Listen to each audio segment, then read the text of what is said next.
This is the Independent Dealer Podcast. Education by dealers for dealers. Now, here are your hosts, Luke Godwin and Jeff Watson. Hello, and welcome to the Independent Dealer Podcast, brought to you by Buckeye Dealership Consulting. Luke, I'm going to be straight with you, man. I have no idea why these two gentlemen are here. I don't know what's going on. It's always trouble when you have two attorneys that focus on the car business on our show, Jeff. This is not a good sign. So I Googled something about the topic of this podcast, the FTC Cars Rule. And if you guys are like the average dealer, myself, you've seen a little bit. Every so often you catch Steve's post, you catch Sean's posts about this. Cars Rule, it stands for Combating Auto Retail Scams.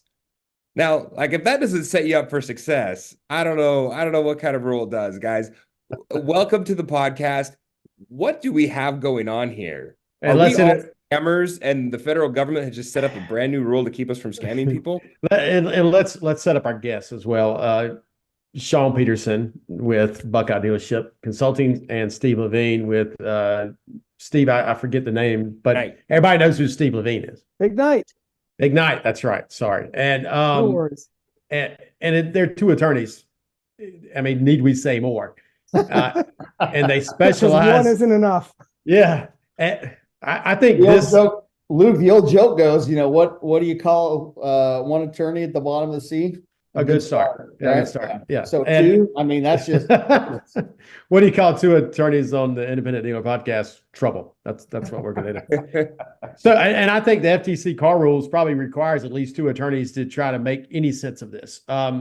So let's talk about why this apparently is needed from the FTC's perspective. I don't think it's needed, but there are some bad actors in our business, Jeff. And I think there's bad actors all over the board.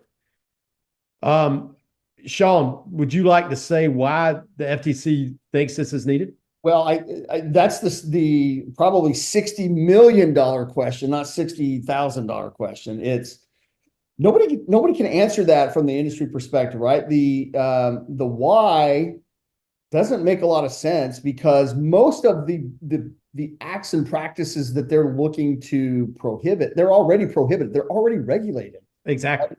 But they're not enforced. Yeah. Well, is that it? Well, that's certainly enforced. There's certainly some argument that consumer advocates would make that they're not enforced. I think the industry would obviously disagree with that too. But if you look at the course of the last, let's say, dozen years, really since the CFPB came into creation in 2010 and the existence of this Dodd-Frank statute, there have been multiple opportunities for the FTC to engage in a legit research, well-evidenced and rational rulemaking process, and they've punted every time. From an enforcement standpoint, they have pursued some cases to be sure, but if you look at the scope of those cases over the course of the last 10 years or so, there's only been about 35, 37, something like that, but it's been less than 40 that are actually against the dealers for what I might say would be alleged misconduct that nobody wants in the business. And certainly, I think everybody would. Steve, tell us, what is this? I think we need to go to the beginning because like me and most dealers, I don't even know what this is. What are they doing? What are they trying to get at us? And what do we dealers need to know to stop doing? So, there's a saying, you learn this in law school, bad facts make bad law. So they went and interviewed a bunch of really ticked off consumers, found some very egregious examples, and basically built a very cumbersome rule around those horrible experiences that people had. And I don't think I'm overstating that because they say it itself. And what's interesting, Steve, real quick, is the number of people that they interviewed was 38. Yeah. all from one market. Right. Some dealers, greater DC senator. That's it. Some senator's son got screwed or pissed off, or their uncle got taken advantage of, and now it becomes a federal law. So what is it, Steve? So yeah. Just in summary, there's basically 4 pillars to it. It's going to prohibit misrepresentation about material information, the key information in a transaction. It's going to require dealers to disclose what's called the offering price, the actual price anyone can pay to buy a car, finance a car, excluding only required government charges. So things like non-mandated doc fees and other fees that get packed on, that's going to be part of the offering price. Number 3 is it makes it illegal for dealers to charge consumers for add-ons that don't provide a benefit, which, I could argue that that's already illegal, but they're codifying it here. And finally, they're requiring dealers to get express informed consent before charging consumers anything. I mean, that's what we do already, right? Well, yeah, that's what good dealers do. I mean, granted, I've got some energy about this rule because I really think that they overshot. Yes, there are bad deals out there. And I look at a lot of deals and there's a wide range of disclosures and paperwork. But I think a lot of this is already illegal under various laws. FTC just wanted to clarify and codify that. It's interesting to me. FTC seemed to be wrapping themselves up in, and they say this a lot of times, that they issued a dealer's guide, kind of informing dealers on what they need to look at. Everybody go to ftc.gov and pull the dealer's guide. And they keep on getting back to the fact that, there are bad dealers out there and honest dealers are being hurt. And all salesmen could tell you stories about how they lost a deal to somebody across town that wasn't following the rules. It just seems to me that they're really trying to wrap themselves up in, honest dealers should love this rule because it's a good thing. And, they go so far as to say, well, this isn't going to add any time. It's not going to add any paperwork. And boy, I've got a lot to say about that because I think it's going to. Yeah. I think one of the biggest issues that I see happening in the used car market is false advertising pricing. And there's already rules in effect that aren't enforced when it comes to false advertising. I could get on Car Gurus, I could get on Auto Trader, I could get on cars.com, I could get on Facebook Marketplace right now, pull up a car that I see is a good deal. I could go to that dealership, and I'm telling you, probably 9 times out of 10, I'm not going to be able to buy it for the price that's advertised. I have friends all around that run into this problem. And they say, Luke, what am I supposed to do? I said, well, I wouldn't do business with a dealer that's not, not living up to the law, in the spirit of the law. And there's been times in South Carolina where this has been challenged by the Department of Consumer Affairs to no avail. If anything needs to be done, this already needs to be enforced, but it hasn't been. And it's right now, it's an FTC rule violation. How's this going to change it? Hey, everybody, real quick. Just a reminder, if you're not set up with TaxMax, now is the time to do it. We are just right on the very edge of tax season. We've started to see a couple W-2s come through, but today's the 17th of January, so they're all going to hit in the next 2 weeks. Get signed up today. Yeah, do it. It's very simple. Text and file or whatever it is has been helpful for us. We got a phone call the other day. Hey, I did my taxes online. We didn't even know it. It was so great. So we had the exact same thing. We showed up one morning and this lady had messaged us. She's like, hey, my tax return is there. I want to come get my car. And we're like, what are you talking about? And sure enough, we look in the system and we've got like $5,000 to deposit. It's crazy. So neat. So get set up. VIP is the code you use, and get going, man. Well, I think that they're making it very clear that this is the standard we're holding the industry to. And some of those bad examples I talked about earlier, they talked about one case where somebody called and got a price and they drove 3 hours to go to the dealership, and it was several $1,000s more expensive because all this dealer pack. Yep. Mm-hmm. I get that. I do think that needs to stop. But I also want to bet that jurisdiction already has a deceptive acts and practices statute that should stop that if it was enforced, and if that consumer went to a lawyer or called the state regulator there's already plenty of meat to enforce that. So I don't know that we needed this, but I spent the first month resisting it, and now I'm kind of like, well, this is what we have to live with. So what's the best way to get folks to as painlessly as possible comply? So let me jump in on that, Luke, because I think it's a really good question, right? Agree with Steve 100%, right? These false advertising, they're already regulated, right? There's laws in place that prevent that. Why would the FTC do this? Going back to the first question and what's different? This new rule just gives them an easier way to do it, right? When the existing stuff talks about, unfair and deceptive related things, and some of the state regulations will have specifics as it pertains to advertising. Thou shalt not do this and thou shalt do that. We get it, right? Truth in Lending has those sorts of things as well when you're advertising cost of credit. This Cars Rule has now some very specific things that you have to do, right? Check boxes, and we'll certainly can get into some of that. It makes it easier to enforce. If you don't check the box, it's easier for me to show up and say, all right, now you owe me X number of dollars and we're going to take you to court, or we're going to enter into some administrative consent decree. It just makes it easier for them, but it's already regulated. Okay. Yeah. So it was regulated. Then why did it persist for so long? Right. So you say the deceptive pricing game, Luke, it is illegal, but yet all the new car stores do it, and some of the used car stores, right? They all play the game, and they've played it for so long. It obviously is not enforced.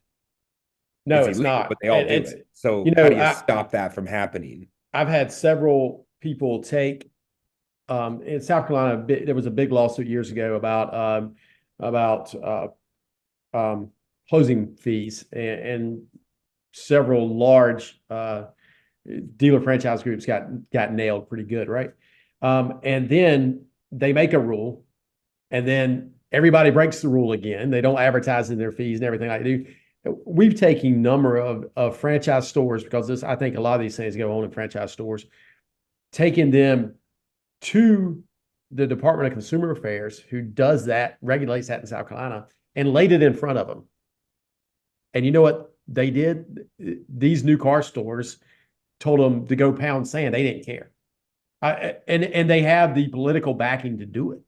So hopefully this could help with that, because there's the state level, sometimes it just can't get done. I'm not for this, but I think if they can do anything to help, this would go a long way in our industry. I actually agree with that part of it. I think there is a problem that offering price hopefully is going to solve, because I think there's a lot of misleading information put out there. So to that extent, I do think it's good. Again, I think the FTC trying to wrap itself as the good guys, and we want to help honest dealers, I think that's a little disingenuous. They're clearly a consumer protection arm. But I do think that part of it is fair. I think going after some of the add-on products that folks either aren't being told are voluntary, they're mandated, I don't mind that either. But I think some of this other stuff where they're basically coming up with a laundry list based on, again, the worst examples that you could find. Can you give an example of what some dealers out there are charging for that don't give any benefit to a customer that they're talking about in number 3?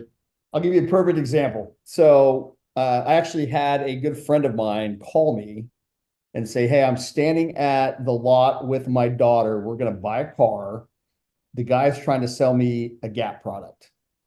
And she told me, I've got about $10,000 in cash to put down. Like, you don't need a Gap product, right? Yeah. they were trying to shove it down their face. I told her to push back. So it would be something like that, okay, where there's clearly no benefit that the consumer is going to derive from having that product. Yeah. Selling you a powertrain warranty when the car's still got powertrain warranty left. Right. Factory warranty, right? But I want to address something that Sean said, because Sean, I found this interesting. I totally agree about that Gap example. But then they start talking about loan to value ratios and making sure that it makes sense from the consumer standpoint, but they don't give you any sort of hard line number as a safe harbor. I kind of scratch my head. I don't know what the right number is. I don't know when you reach it. So yeah, that's a great point, Steve. If I have a customer that comes in and puts $5,000 down on a $20,000 car and I sell them gap, am I triggered then? Personally, I wouldn't think We don't so. know. We don't know. Yeah, we don't know. Because if I don't sell the customer gap and they wreck it tomorrow and there is a gap, then is the consumer, are they able to come back at me? Yeah. And then you have the other point. For years, my advice has been offer everything to everybody. Offer everybody the same thing, so you can't boomerang back and be said to be discriminating. Yeah, we have a rule: 100% of product, 100% of the time. That's I rule. could see that being a benefit to some dealers, right? It's going to train their F&I guy to go down the entire laundry list of items that he's trying to get sold and push them all. So you can get a yes or no from each one. Yeah. They're going to have to. So in Utah, we had a recent law passed that went into effect this year that one legislator, my legislator, close buddy, daughter went to a car lot and felt like she didn't understand the sales agreement. So he implemented what's called a statement of understanding. So now in the state of Utah, we have a separate document that is a statement of understanding, which is basically just a regurgitation of the sales contract, right? Yeah. What did you buy it for? What did you get for trade? What were the side products? What did you pay in tax? It's like everything's in these documents already. You just have these people that come out and say, well, let's make it purple instead of blue. Let's put a box around it so that people can understand the boxes better. Like, it's all there. Well, that's what number 4. That's what number 4 sounds like. Requires dealers to get consumers express informed consent before charging them for anything. And Steve, the last time we had you on here, I'm pretty sure we talked about junk fees. Mm-hmm. And I assume that's where this comes. Have we been able to define what a junk fee is yet? Not to my satisfaction, because, if you look at the FTC and both the CFPB as well, anything that leads to any sort of profit to a dealer, that they seem to want to call it a junk fee. There's actually a proposed rule that the FTC has that they're soliciting comments on right now about junk fees and how that'll be defined. And I mean, in and of itself could be problematic. So Luke, we switched our payment processor, or we're in the process of processing our payment processor over to Blitz Pay, right? I did a research. I looked at all of them. You guys have heard that episode. I am so surprised by the amount of customers who are just like positive feedback. They're like, it was so easy to set up my portal. It's so easy to make a payment. It's just easy, right? We've had zero pushback. It's really, really an easy setup, easy platform. I think Blytzpay reached out to us when we switched back in March. Like, how did y'all get so much buy-in so quickly to people using this? And it really wasn't us. It was their product. So save yourself some money, save your customers some aggravation. Switch to Blytzpay and start collecting better and processing payments better. So we've talked about it here. The next question, I have 2 questions here. How much more is this going to cost me per deal? I mean, that's one of those things. This is going to be a cost for sure. And I've already taken a hit over the last 2 years. My gross margins have shrunken because of everything else going on. When does this go in effect? How much is it going to cost me? And how do I get trained to even figure all this out? So great questions, all of them. Let me kind of give you a little bit of process of what's going on right now. So the cost is largely an unknown thing, and that's actually one of the arguments that the NADA, the Franchise Association, and their Texas affiliate have raised in a petition that they have filed with the 5th Circuit Court of Appeals here in Texas, right? So they're challenging the FTC's rule. They filed a brief. The FTC has a chance to respond here within the next couple of days, but they're asking the court to toss the rule for a bunch of different reasons, one of which is they haven't clearly defined exactly that question, right? How much is this going to cost? Like they've they've put in a just kind of general amorphous. Well, of course there'll be some compliance costs, but it's the juice is worth the squeeze, in essence, is what the FTC is saying.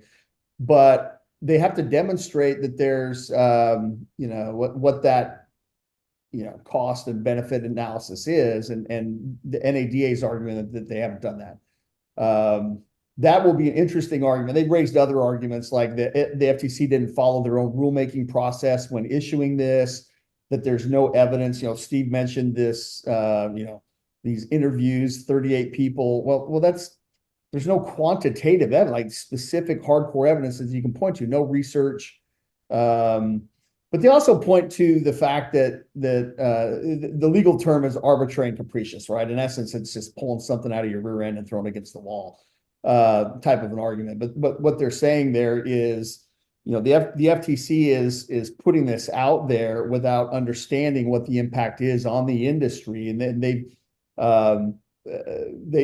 in essence in this final rule said, we don't think the impact will be any different for the in-person closing as opposed to and in-person shopping as opposed to online shopping. Well, based off of what, right? That's just a random conclusion that they made.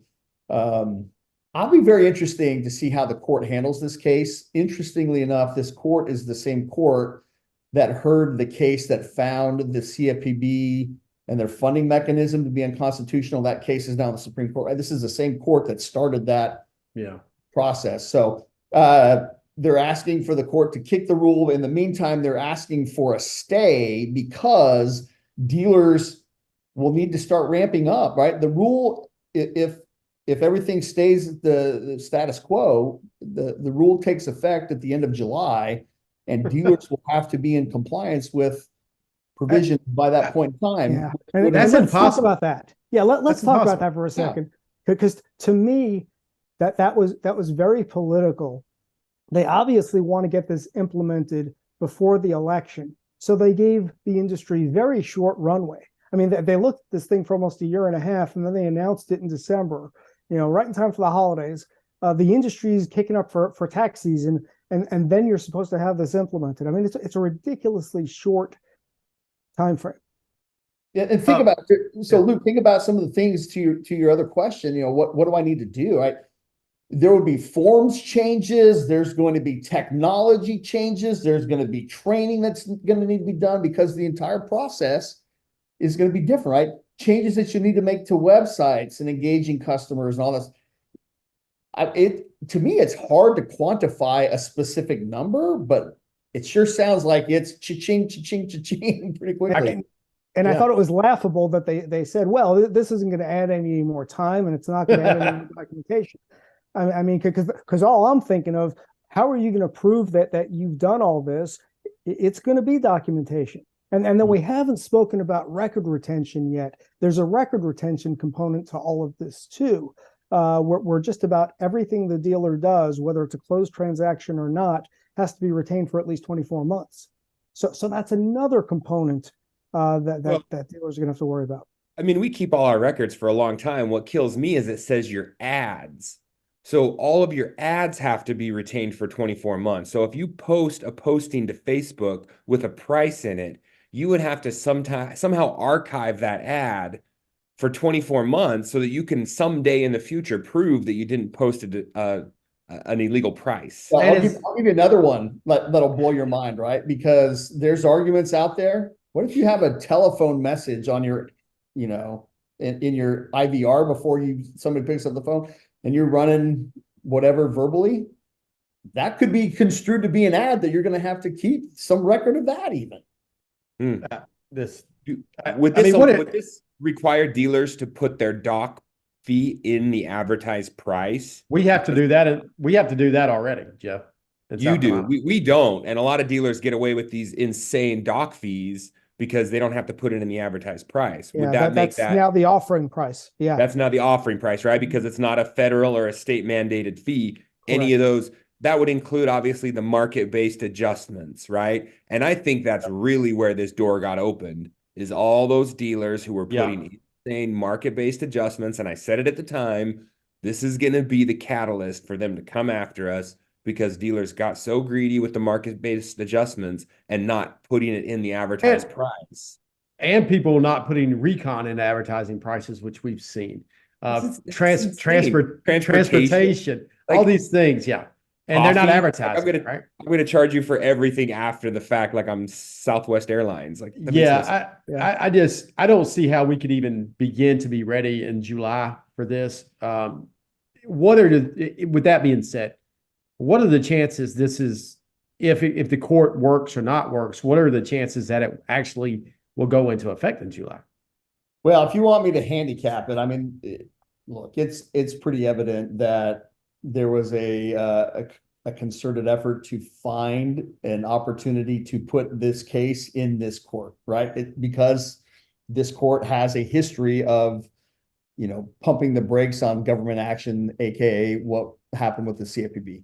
So if you want me to handicap it, I'd say it's a better than average shot that there will be a stay that's granted, right? Good part of the idea of a court giving a stay is that absent the stay, there would be irreparable harm. So while they're arguing the actual outcome of the rule itself, right? If dealers have to ramp up with compliance costs that could be significant and are largely undefined at this point in time, but could be significant, that would be it's a cost that they would never be able to recoup. So I think there's a better than average chance that a court would grant the stay.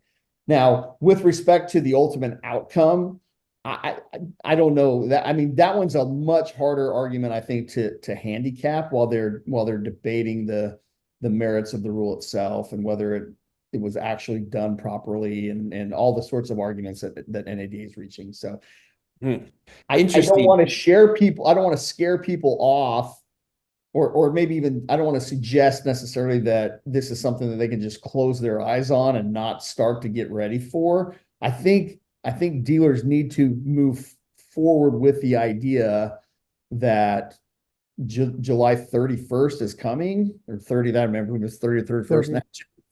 But I think they need to prepare for that.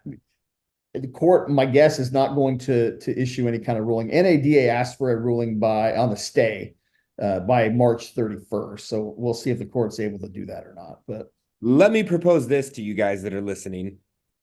April 23rd, we are going to be having Buy Here, Pay Here United in Las Vegas at the Bellagio.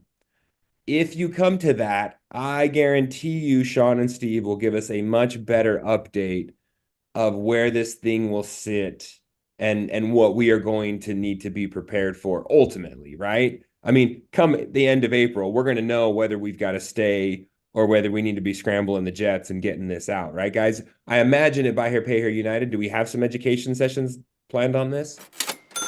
Y'all know, guys, Buckeye Reinsurance products. I have also made the switch, making the switch to all of our vendors, I guess. I don't know which came first, but I'm switching my stuff over to Buckeye right now. It's a process, but we're getting it set up so that we could be better at selling those products, right? I'm reinventing the products. I'm repricing them. I'm looking at all of our back end stuff again and figuring out how I can use that reinsurance company to set up long-term wealth. Yeah, and we always talk about that long-term wealth. The best time to get started with Buckeye is today.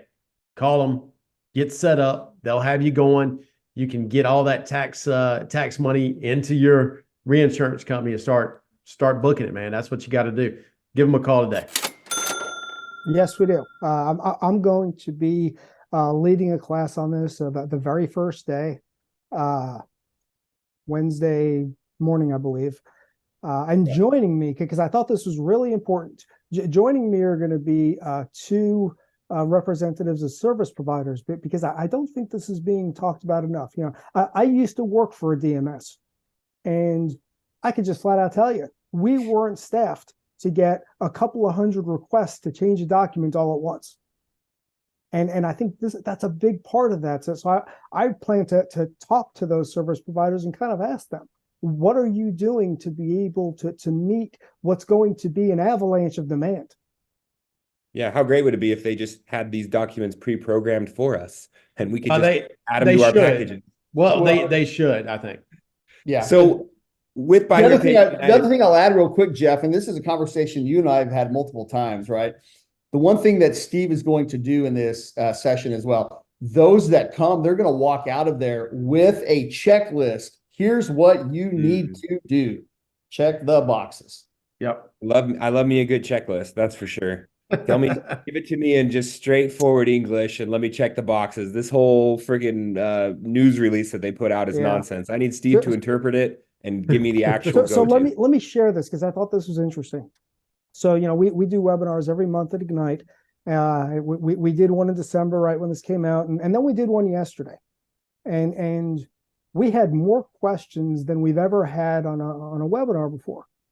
And it was really hard for us to give blanket answers because, the people on the webinars, we work with a lot of them. We know their situation and the answer isn't the same, depending on their size, model, everything else. So basically, I spent the afternoon after the webinar reaching out to people one-on-one. Sorry that wasn't more clear, but, your situation's a little bit different than the way the question. So I think there's a lot of it too. So yeah, my goal in putting that material together at Buy Here Pay Here United is to at least give people a fighting chance to walk away with something that they could take back and say, okay, this is what we have to execute, and this is our timeline. Yeah, Steve, I think you picking out some of those best questions and answers and putting that out to the people at the Buy Here Pay Here Summit would be also helpful because some of us don't know what to ask. Right? Sure. We're just kind of like, who knows? But I know Buy Here Pay Here United Summit's going to be great. Sean, what else can we look forward to? Well, we've got a fantastic agenda. It's up on the website. Everybody wants to go check it out at bhphunited.com. You can register there, book your room there. We've got fantastic classes in underwriting and collections. We've got service, inventory, recon. We're going to have a discussion from a couple of dealers on how they've kind of navigated the ever-changing marketplace, what they've done with cost of capital increases and how they've handled inventory concerns, how they weather the storm and what they anticipate life looking like over the course of the next little bit as well. We've got great speakers like Brent Carmichael and David Brotherton, obviously Steve. But most importantly, we've got dealers that are doing some stuff. But one of the highlights, everybody in independent dealer podcast world, is our dealer open forum sessions that are going to be moderated by us. So we're really excited about that. Wait, what? Jeff, I signed us up for that. We're gonna provide the wrap up every afternoon. He'll be up for it. He doesn't live too far away. This might be a little kind of like a marriage where maybe they don't always communicate real well together. We don't have a shared calendar. We should have a shared calendar. And you can put these things on here. You commit me to these things. No, but I like that idea because I always think at the end of the day, yes, I do have a whole list of action items and take homes and things that I even just want clarification on. Like, hey, this sparked my brain to maybe implement this. Maybe I could poll the room of a bunch of dealers and say, hey, when you guys heard Steve talk, what did you think about this thing? Has anyone done it? Have you not done it? Is that kind of what that's going to be, Luke? I think so. And this is something that is very the last two Buy Here Pay Here United Summits has done this. The very end of the day, you just kind of bring everything together, bring everybody in the same room. We're on stage. We're going to be taking questions. We're going to be answering questions. If we don't have the answer, we'll pull somebody out of the audience that does have that answer. And so, yeah, we're just going to do a wrap up because I really think that's during the day at these conventions, you get so much put into your brain. Maybe you took a note that you didn't understand. Maybe you didn't understand an acronym that somebody used that you need to go down that path, right? And we're going to be there to help navigate that and help take all that garbage, the gluck or whatever it is inside your brain and kind of put it in file cabinets because sometimes it's hard for us to get those file cabinets going. And, it's going to be fun.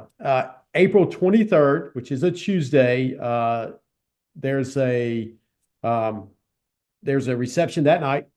Wednesday, Thursday is the summit. And we're at the Bellagio again, correct? Yes, sir. Registration's open. It's a great deal. It's been so much fun the last 2 years. We can't wait to be back this year, guys. We really appreciate y'all letting us be involved. And it looks like we're going to have some Spanish specific tracks too, right? In all Spanish presentations. We started that shout out last year, and a resounding success, and everybody's excited about that. The Spanish speaking dealers that we've heard from are really excited about that again, and we expect that to really grow, and that'll be, most of those sessions will be dealer led.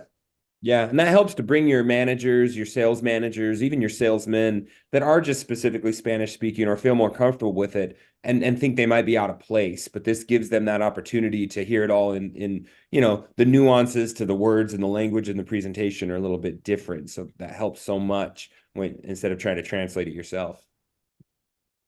I can't wait. I'm gonna get in trouble with my wife because her birthday's on the 25th. I've asked her to come out. She has declined. So Jeff, just you and me, bud. Good. You can take me out for a nice dinner then. Oh yeah, I will. Sean, Steve, guys, thank you so much for your time. This has been super informative. We definitely look forward to Buy Here, Pay Here United, April 23rd. Appreciate your time. Thanks, guys. Thank you, guys. This has been great. Thank you for listening. Please leave us a review. We'll catch you in the next episode.